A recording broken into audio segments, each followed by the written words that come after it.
Hello everyone, welcome back to LC Law, empowering students for legal excellence. Before starting lecture series and syllabus coverage, इस session में हम paper pattern and syllabus को समझेंगे। तो चलिए शुरू करते हैं। जैसा कि आपने स्क्रीन पर देख सकते हैं, कुछ कॉमन क्वेश्चंस हैं जो हर स्टूडेंट्स के दिमाग में होते हैं जब वो प्रिपरेशन स्टार्ट करने वाला होता है। अगर अगस्त मंथ से आप प्रिपेयर करने जा रहे हो तो आपके पास ऑलमोस्ट 7 मंथ्स हैं आपके प्रिपरेशन के लिए।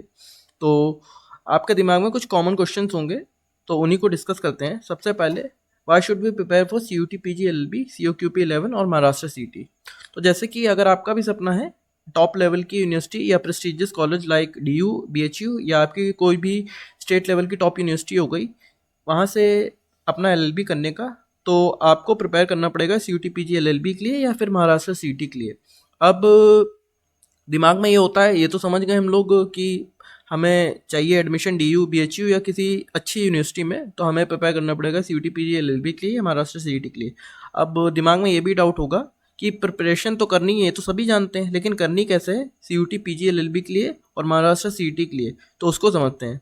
सबसे पहले प्रिपरेशन जर्नी स्टार्ट करने से पहले हम लोग सिलेबस जानते हैं क्या है। तो देखिए, सिलेबस में आपके सब्जेक्ट्स की बात करें तो सबसे पहले आपको देखने को मिलेगा इंग्लिश, रीजनिंग, GK GS, आपका कंप्यूटर, लीगल अवेयरनेस, मैथ्स। ये तो आपके हो गए सब्जेक्ट्स। अब देखिए एग्जाम पैटर्न पे हम लोग बात करते हैं तो MCQ पेपर होता है आपका, CBT बेस्ड आपका पेपर होगा। टोटल क्वेश्चंस आपको देखने को मिलेंगे 75। ड्यूरेशन हो गए आपके 90 minutes, that is 1.5 hour. Maximum marks are going to be 300 और plus for each correct options and -1 for each incorrect option that you have selected. अब सब्जेक्ट वाइज अगर हम ब्रेक डाउन करें किस सब्जेक्ट में कितने क्वेश्चन पूछे गए हैं प्रीवियस ईयर में और 25 में, तो देखिए लैंग्वेज एंड कंप्रहेंशन की बात करी जाए तो देखिए 24 में आपसे पूछे गए थे 16 क्वेश्चन, 25 में आपसे पूछे गए 25 क्वेश्चन। लॉजिकल रीजनिंग की बात की जाए तो 12 क्वेश्चन 24 में पूछे गए थे और 15 क्वेश्चन पूछे गए थे 25 में। कंप्यूटर की बात करी जाए तो 15 क्वेश्चन आपके 24 में थे और 25 क्वेश्चन 25 में आपके 10 क्वेश्चन थे। GK एंड करंट अफेयर्स, इसमें 24 में 20 क्वेश्चन पूछे गए और 25 में भी सेम नंबर ऑफ क्वेश्चन थे, that is your 20 question. General aptitude की बात करी जाए तो 12 क्वेश्चन आपके 24 में पूछे गए थे और 25 में आपसे पूछे गए 15 क्वेश्चन। तो टोटल आपके बन गए 75, 75, 24 और 25 में। अब देखिए जनरल नॉलेज और अवेयरनेस की बात करते हैं लिटरेचर में। तो इसमें आपको क्या क्या पढ़ना है? History, Indian constitution, personalities, sports, national international economy, economics, science, politics, legal awareness, trade awareness, geography and culture. अब देखिए, अगर आप इनको जितना भी यहाँ पर मैंशनड है, इनको अगर आप पढ़ने जाओ ना तो आपको 2 साल भी कम पड़ेगा प्रिपरेशन करने के लिए। अगर आपने पूरी डीप में अगर इनकी नॉलेज लेने लगे, आप हिस्ट्री की भी ले ली आपने नॉलेज, इंडियन कॉन्स्टिट्यूशन की भी ले ली, personality, sports, national international economy, science, politics, legal awareness, trade awareness, जितने भी यहाँ पे मेंशन है आपके टॉपिक्स, अगर आप इनकी PhD करने जाओगे तो 2 साल भी आपको कम पड़ जाएंगे। आपको ये समझना पड़ेगा कि आप UPSC या PCS या कोई गवर्नमेंट एग्जाम की प्रिपरेशन नहीं कर रहे हो। आपको सब्जेक्ट स्पेसिफिक क्या क्या पूछ सकते हैं और क्या क्या रेलेवेंट है आपके पेपर में CUT PG LLB और महाराष्ट्र CT के लिए, उतना ही पढ़ना है।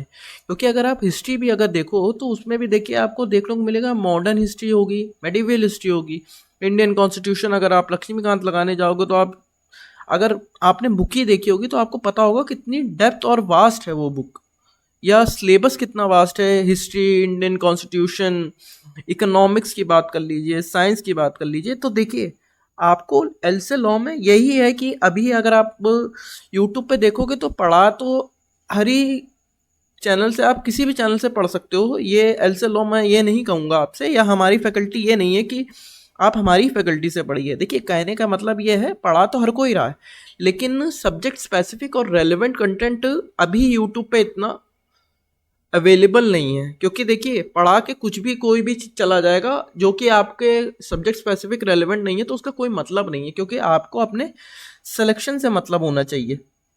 आप देखिए प्रिपरेशन कर रहे हैं तो किसके लिए कर रहे हैं? आपको सिलेक्शन चाहिए, इसीलिए प्रिपरेशन कर रहे हैं आप।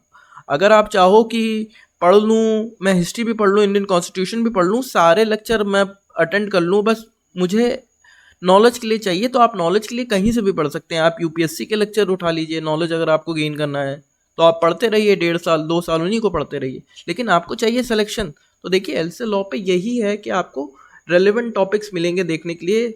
और हो सकता है कुछ टॉपिक्स आपको लगे कि पेपर में पूछे जा सकते हैं, लेकिन हमारी फैकल्टी या एलसे लॉ की फैकल्टी में जो उनकी एक्सपर्ट गाइडेंस के अंडर वो क्वेश्चंस आपको जिस टाइप के कराएंगे या टॉपिक्स जिस टाइप के पढ़ाएंगे, तो आपको उन पे फुल्ली रिलाई करना है। मैं 100% आपसे वादा या प्रॉमिस कर रहा हूँ कि अगर आपने फुल्ली रिलाई करा एलसे लॉ पर तो आपका सिलेक्शन कहीं नहीं जाने वाला है। आप डीयू या बीएचयू की एक सीट अपने लिए कंफर्म करेंगे। जनरल नॉलेज और अवेयरनेस इतना वास्ट नॉलेज, इतना वास्ट आपका सिलेबस है कि आप 1 साल भी बैठ के पढ़ने लगेंगे तो आपका कंप्लीट नहीं होगा। तो जैसा कि जनरल नॉलेज और अवेयरनेस की हो गई, अब हम आगे बात बढ़ाते हैं, समझते हैं जनरल एप्टीट्यूड और रीजनिंग के लिए। तो देखिए clocks, calendar, average, simplification, problem on edges, number change, approachable topics हैं आपके। इजी आपकी आती है एप्टीट्यूड, कोई ऐसा बिल्कुल गवर्नमेंट एग्जाम लेवल की एप्टीट्यूड आपसे नहीं पूछने वाले, इजी डुएबल आपको क्वेश्चन देखने को मिलेंगे।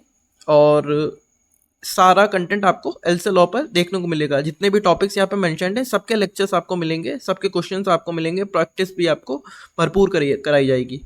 आगे बढ़ते हैं, लॉजिकल रीजनिंग की बात करते हैं। लॉजिकल रीजनिंग में आपको कुछ चैप्टर्स देखने को मिलेंगे, जैसे कि रैंकिंग टेस्ट हो गया, लीनियर अरेंजमेंट हो गया, मैट्रिक्स अरेंजमेंट हो गया। इस टाइप के सारे जो हैं आप देख सकते हैं, लिखे हुए हैं यहाँ पर। जैसा कि एप्टीट्यूड है वैसा ही रीजनिंग भी आपका डुएबल एंड अप्रोचेबल होगा।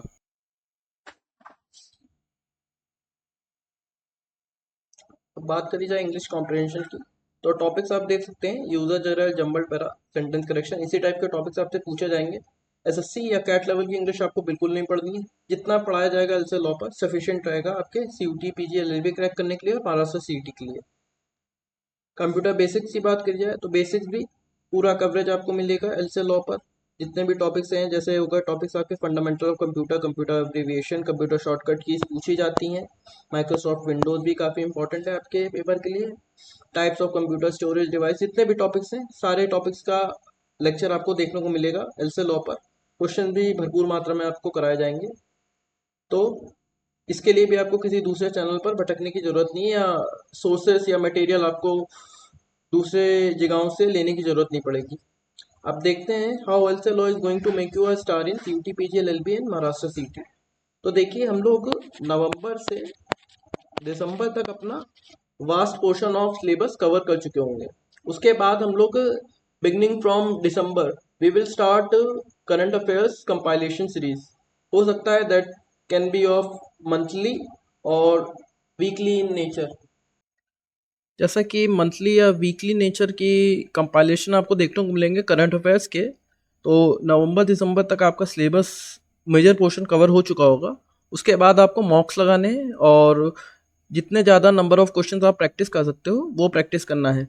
उसके बाद बस आपका यही रहेगा कि लास्ट मंथ में आपको जितने भी आपने मॉक्स लगाए हैं और नंबर ऑफ क्वेश्चंस आपने प्रैक्टिस करे हैं, बस उनको पलट के देखना है और सिलेबस को अपने रिवाइज करना है। जितने भी कॉन्सेप्ट आपने पढ़े हैं अभी तक, जितने भी 6 मंथ की प्रिपरेशन जितनी भी आपने करी है, 1 मंथ लास्ट मंथ में बस यही करना है। आप रिविजन करेंगे और मॉक्स देंगे, उसके अलावा कोई भी नया टॉपिक्स आप नहीं छुएंगे। अब लास्ट में देखिए कई यूट्यूब चैनल या फिर कई इंस्टीट्यूट वन शॉट या इस टाइप के लेक्चर्स निकालते हैं, लेकिन देखिए उसका कोई मतलब होता नहीं है। लास्ट मंथ में जितना भी आप स्ट्रेस और एंजाइटी के बीच में जितने भी लेक्चर आप वन शॉट या इस टाइप के कितने भी लेक्चर्स आप अटेंड कर लो, उसका रिटेंशन आपके दिमाग में रहने वाला नहीं है। तो मैं यही कहूँगा और एक्सपर्ट फैकल्टी हमारी यही सजेस्ट करेगी आपको कि आप प्रिपरेशन अभी से स्टार्ट करो। लास्ट मोमेंट या लास्ट मंथ में रश ना करो अपनी प्रिपरेशन के लिए। अभी से अगर आप 3 से 4 घंटा डेडिकेटली पढ़ते हो, अभी आप हो सकता है किसी दूसरे कोर्स में इनरोल्ड हो, उसके सेमेस्टर एग्ज़ाम भी होंगे आपके लास्ट मंथ में। जब आपका पेपर लगा होगा सीयूटी पीजी का या महाराष्ट्र सीईटी का, हो सकता है आपका सेमेस्टर एग्ज़ाम भी आपका साथ लगा हो, तो आपको हो सकता है पढ़ने का समय अभी उस टाइम ना मिले। तो इसीलिए कहने का मतलब यही है, जो 7 मंथ की विंडो है आप अभी से स्टार्ट करो और लास्ट मंथ के लिए चीज़ें ना छोड़ो कि मैं लास्ट मंथ में कवर कर लूँगा या लास्ट मंथ प्रिपरेशन मैं स्टार्ट करूँगा। तो यही था इस सेशन में। तो अगर आप प्रिपेयर कर रहे हो या आपका दोस्त प्रिपेयर कर रहा है CUT PG LLB या फिर महाराष्ट्र CET के लिए, तो आप एल से लॉ उसको रेफ़र कर सकते हो और एल से लॉ को रीच आउट कर दूसरे स्टूडेंट्स को रीच आउट करने में हेल्प कर सकते हो। चैनल अभी हमारा नया है, तो अब आपको इस पर बस लेक्चर सीरीज स्टार्ट होने ही वाली है, तो आप पूरी दुनिया को बता सकते हो कि हाँ, अगर आप प्रिपेयर कर रहे हैं महाराष्ट्र CET या CUT PG LLB के लिए, तो एक चैनल एल से लॉ है जो सारा सिलेबस कवरेज आपको फ्री में यूट्यूब पे प्रोवाइड करा रहा है। हमारे ऑफलाइन बैचेस से कई बच्चे सेलेक्टेड हैं DU और BHU में, तो बस आपको प्रिपरेशन करनी है CUT PG LLB और महाराष्ट्र CET के, और उसके बाद आपको किसी भी चीज़ के लिए कहीं पे भटकने की ज़रूरत नहीं पड़ेगी। ये हमारा वादा है, क्योंकि हमारे स्टूडेंट्स अभी DU और BHU और स्टेट लेवल की यूनिवर्सिटी आप जहाँ भी एडमिशन लोगे तो आपको कहीं जाने की ज़रूरत नहीं पड़ेगी। आप हमसे जुड़ेंगे, हम फुल्ली आपको आफ्टर योर सिलेक्शन जो भी आपको नीड होगी, एल से लॉ आपकी वो नीड कंप्लीट करेगा। जो भी आपके डाउट होंगे रिगार्डिंग डॉक्यूमेंट वेरिफिकेशन या कुछ भी आपका कॉलेज से कोई डाउट है, तो वो सारा डाउट आपका एल से लॉ क्लियर कर लेगा। तो उस मिलते हैं अब नेक्स्ट लेक्चर में।